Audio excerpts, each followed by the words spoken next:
Hello YouTube, this is Captain Nav. I hope you're all doing well.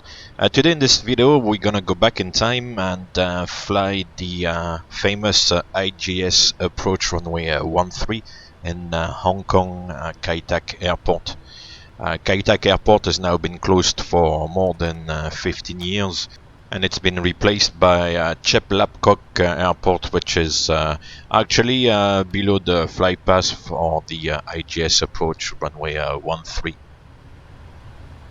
So just a little bit of background information on the video. One of the followers recently suggested I do the approach into Kai Tak Airport.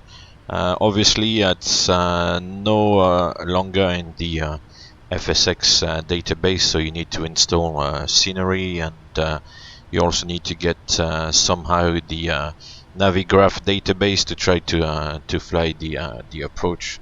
So I've done a little bit of research, and I managed to get the database and also the scenery. So I thought we're all good. We can do the approach. So we're just about to turn base leg there, coming from Charlie Hotel, the Chung Chau VOR, and at 7 miles we turn right on some sort of base leg for the final approach course, runway 13.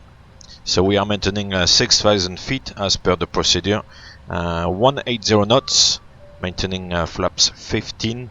Due to a fairly high landing weight, 240 tons requires flaps 15 to maintain 180 knots. We can see the new airport below the aircraft there. And now we can descend to 4,500 feet, and we'll engage flight level change, got thrust, flight level change speed, and descend to the platform altitude for the IGS approach runway 13. IGS stands for Instrument Guidance System, and it's basically a modified ILS with a localizer and glide slope. The only difference is that it's not located near the runway. It's located on a remote location, and basically it just helps the pilot get in a suitable position to finish the approach visually. So at Kai Tak Airport, the IGS transmitters are located a couple of miles north of the airport, and basically take the aircraft on a short visual approach with 45 degree turn just at the end of the approach to land on runway 13. So as you are probably aware, it's quite famous worldwide. It's a very tricky approach, very spectacular, loads of videos around, and yeah, I thought it would be a good idea actually to do the approach. So we have just armed the approach mode. As I said, it's going to be a bit like an ILS, and engaged vertical speed as well to try to achieve a continuous descent approach. As you can see on the PFD in white, these little triangles, which are actually now turning amber. We have both a localizer, which is now captured, and glide slope signal, so that confirms it's more or less like an ILS approach. The minimums 660 feet are set, and now we are waiting for glide slope capture, which should happen anytime soon. We've got a nice view outside of the Hong Kong area, all these turquoise waters, and the simulator. It's really nice scenery, and nice textures around. We've got glide slope capture now, so 4,500 feet is set for the missed approach altitude. That's quite convenient because the platform altitude initially for the ILS, or should I say the IGS approach, is 4,500 feet, and then the missed approach altitude itself is 4,500 feet. So once you capture the glide slope, you don't have to touch anything. The missed approach altitude is already there. So we are doing quite well, 166 knots, flaps 15 speed now, descending on the IGS. So at this stage we are still fairly far from the airport, we can enjoy the scenery a little bit. You're probably aware at some point we'll see the famous checkerboard, and we'll also have all the lights guiding us to the runway, which is quite cool. So as I said, we're gonna slowly start configuring the aircraft now for landing. We've got nice weather conditions, just a few clouds around, and actually no winds, which will make life a little bit easier. I understand the approach in real used to be quite challenging with crosswinds on runway 13. So we'll go now for gear down, flaps 20, arm the speed brake, and we'll display the landing checklist. Sit the crew for landing, and we'll wait for the landing gear association to turn green, which is the case now. And we can wait a little bit for flaps 30. We're still quite far, so we'll wait to extend the final flaps. You can see on the navigation display there's a little bit of a discrepancy between the localizer and the database. That's okay as long as it's not too bad. And now we'll go flaps 30 and set the final approach speed 151, which is VRF 146 plus 5, 151. So we'll wait for the flaps to get in position and turn green on the IGS display, and the checklist is now complete. Checklist complete, and we can continue the approach.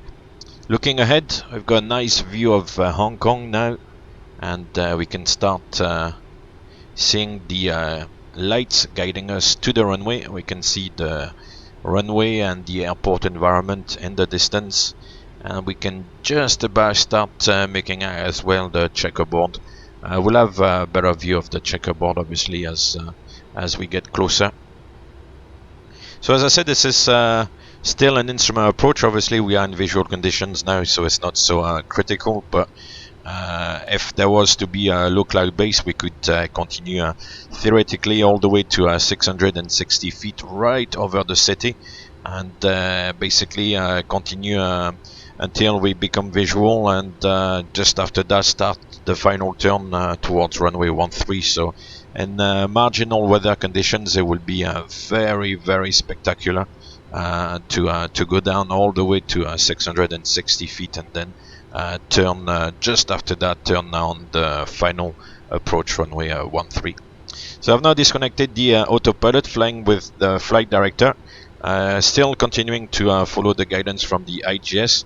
We can see now all the lights, which I believe maybe in real was some sort of sequence flashing light system, so not all the lights switched on at the same time, but a bit like the running rabbit. We just saw again there the checkerboard. So we're pointing towards the checkerboard, following the lights. We can disregard the terrain warnings there. We are visual. There's no direct threat from terrain at this stage.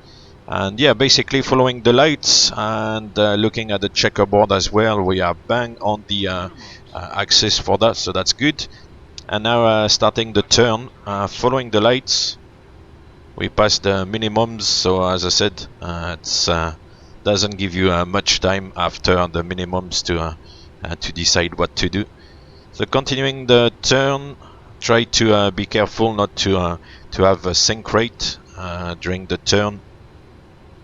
Continuing the turn, following the lights, we've got 2 whites, 2 reds, which is good, and then level off.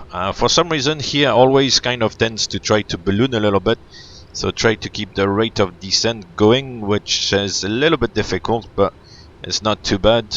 We are crossing the threshold about 50 feet, which is alright, and nice flare, and touchdown on the center line. We'll apply the reversers, and the auto brakes have already kicked in,